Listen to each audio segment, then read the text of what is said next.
എല്ലാവരോടും ഒന്നിച്ച് നിന്നാൽ ജയിക്കും.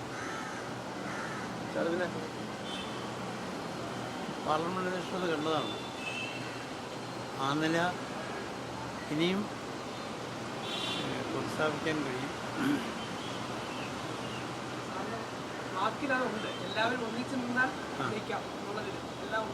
അതെ, ഒന്നിച്ച് നിൽക്കാതിരിക്കാനുള്ള കാരണങ്ങളൊന്നുമില്ല.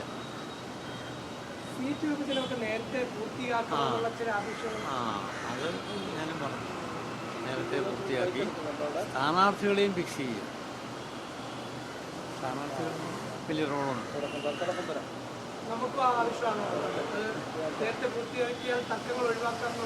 തർക്കങ്ങൾ മാത്രമല്ല, വർക്ക് സ്മൂത്തായിട്ട് ഈ പ്രവർത്തന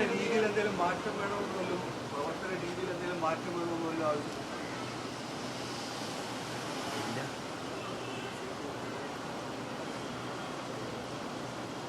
പൊതുജനങ്ങളോട് ഒരേ സ്വരത്തിൽ സംസാരിക്കും. കേരള കോൺഗ്രസ് മാണി തിരിച്ചു വരണമെന്ന് അഭിപ്രായമുണ്ടോ? ജയിക്കുന്നതിന് ആവശ്യമില്ലെന്നാണല്ലോ പറഞ്ഞത്.